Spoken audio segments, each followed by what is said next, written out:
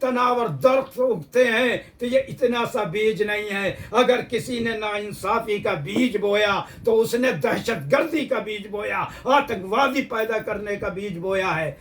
اس سے یہ پیدا ہوتے ہیں. اور اس وقت میں بہت خوش ہوں اس موجودہ حکومتوں سے. ہمارے ماننی مودی صاحب اور ماننی یوگی صاحب، انہی میں صرف وہ طاقت ہے، انہی میں وہ دم ہے جو دہشت گردی اور برے ان کے دور حکومت میں سارے مافیا یا تو جیل میں ہیں یا ان کی سمپتیاں قرق کر لی گئی ہیں. نہیں تو اس سے پہلے کی ساری حکومتیں یہ کام نہیں کر سکیں. اس لیے میں ان سے امید رکھتا ہوں کہ میں آپ کو بتا دوں، میری بہت سی کتابیں لکھی ہوئی ہیں بچپن کی، لیکن میں پیسے کی کمی سے میں انہیں چھپوا نہیں پایا. میں نے ایک جگہ اپنی کتاب یہی سب سے پہلا مضمون میرا یہی تھا، دہشت گردی کا ذمہ دار کون. وہ میں نے دیا، جتنے ہاتھوں میں گیا انہی نے ان کو رد و بدل کر کے اپنے نام سے بول کے اپنے سر صحرا باندھ لیا. یا میرا مقصد کوئی صحرا باندھنا نہیں ہے. میرا مقصد دنیا میں امن و شانتی پوری جہان میں، پورے عالم انسانیت میں ہے، اور سب میں آپس میں بھائی چارہ پیدا کرنا ہے. اور وہ کیسے پیدا ہوگا؟ کدھر دو بڑے بڑے دانشور کا دھیان بھی نہیں جاتا. افسوس ہے. بتائیے یہ بیج، یہ ایک ناانصافی کا بیج جس نے بویا، اس کے پہ کون سی دھارا آپ لگاتے ہیں؟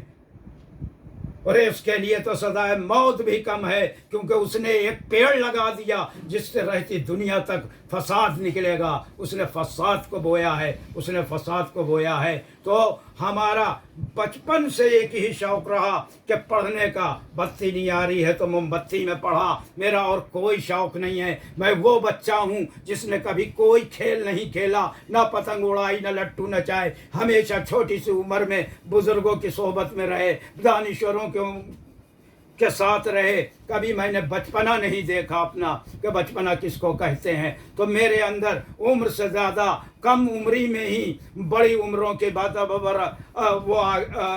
باتیں آ گئیں جس سے میں بڑی عمر کا لگنے لگا. تو یہ ہے اصلیت. تو آپ مانیے ہے حقیقت. اگر انصاف کرا جائے آپس میں تو آج ساری دنیا میں امن ہو سکتا ہے. باقی طاقت کے زور پہ کچھ نہیں ہو سکتا، کچھ نہیں ہو سکتا. اور ان چیزوں پہ دفعیں بڑھائی جائیں، ان جرموں کو مین لیا جائے جو بوتے ہیں جرم کو. تو سب سے بڑا مجرم کون ہے؟ جرم کو کرنے والا ہے یا جرم کو بونے والا ہے؟ یقیناً بونے والا ہے. نہ وہ بوتا، نہ جرم اگتے، نہ جرم ہوتے. وآخر دعوانا ان الحمدللہ رب العالمین.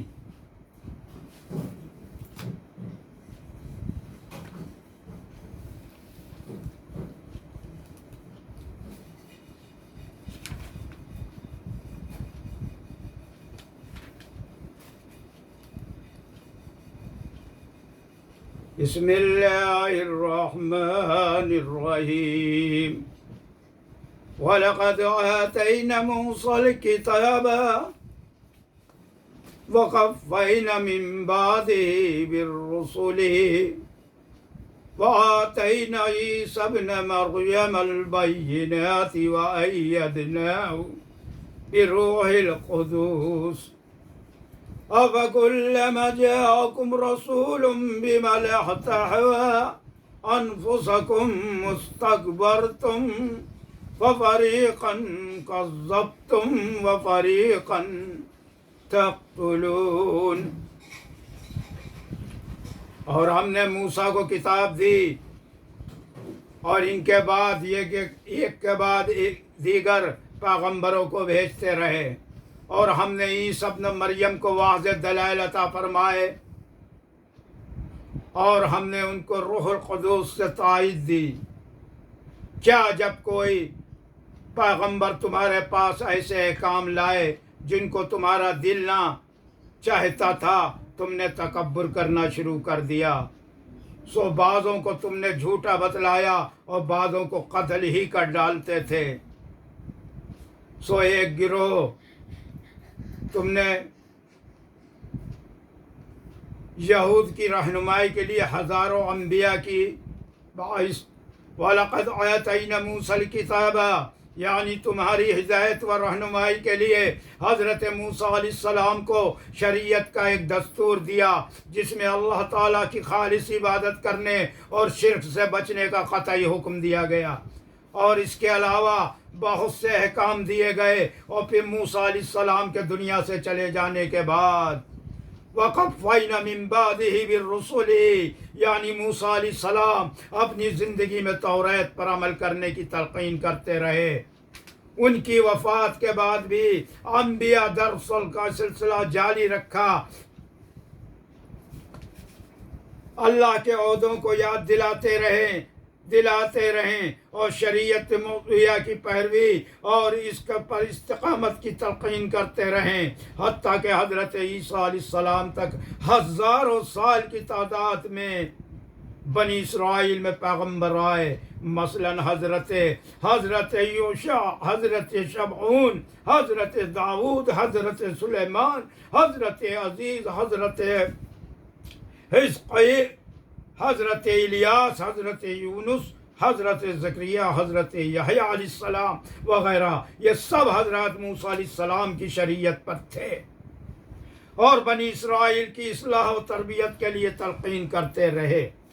پھر خاندان بنی اسرائیل کے آخر میں وَآتَيْنَا عِيسَى ابْنَ مَرْيَمَ الْبَيِّنَاتِ وَأَيَّدْنَاهُ بِرُوحِ الْقُدُوسِ، یعنی حضرت عیسیٰ کو رشد و ہدایت کی واضح کتاب انجیل عطا فرمائی گئی اور کھلے ہوئے روشن معجزات دیے گئے تاکہ ان کی نبوت میں کسی کو شک و شبہ نہ رہے۔ مثلاً مردوں کو باذن الہی زندہ کرنا، کوڑھی کو مادر ذات، اندھے کو تندرست کرنا وغیرہ۔ اللہ تعالیٰ نے روح القدس، جن سے مراد حضرت جبریل علیہ السلام ہیں، سے تائید دی تھی، جو ہر وقت عیسیٰ علیہ السلام کے ساتھ رہتے تھے اور دشمنوں سے ان کی حفاظت کرتے تھے۔ ولادت سے لے کر آسمان پر چڑھنے کے وقت تک آپ کے محافظ رہے۔ یہودیوں کی سنگ دلی کی انتہا، أَفَكُلَّمَا جَاءَكُمْ رَسُولٌ فَرِيقًا تَقْتُلُونَ، یعنی اے یہود، ہم نے تمہارے اصلاح کو سمجھانے کے لیے ہزاروں پیغمبر بھیجے، تورات و انجیل میں واضح دلائل کے ساتھ انہیں مسئلہ توحید سمجھایا۔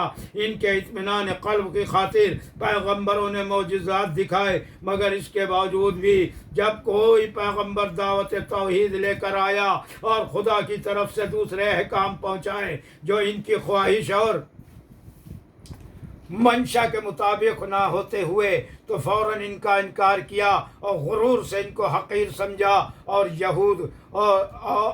اے یہود، تمہارا یہ رویہ کسی ایک پیغمبر کے ساتھ نہ تھا، بلکہ تم نے ہر پیغمبری کی آمد پر یہی کچھ کیا کہ زد کر اس کی مخالفت اور تکذیب کرتے، اور یہ ان کی انتہائی خباثت اور سنگدلی تھی کہ جب موقع مل جاتا تو خدا کے پیغمبروں کو قتل کرنے سے بھی نہ چوکتے۔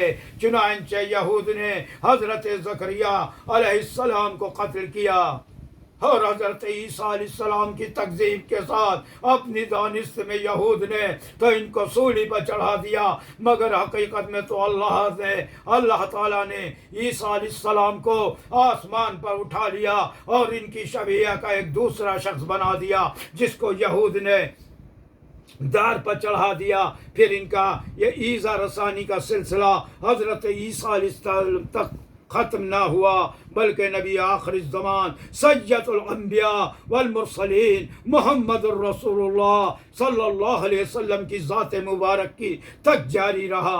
یہود نے ایک بار آپ پر سحر کیا، یعنی جادو کیا، ایک بار بکری کے گوشت میں ملا کر زہر دیا، ایک بار دیوار کے نیچے فریب سے دھوکے سے بٹھا کر چاہا کہ ایک بھاری پتھر حضور صلی اللہ علیہ وسلم کے سر پر گرا دیں جس سے آپ شہید ہو جائیں، مگر حق تعالیٰ نے آپ کو محفوظ رکھا۔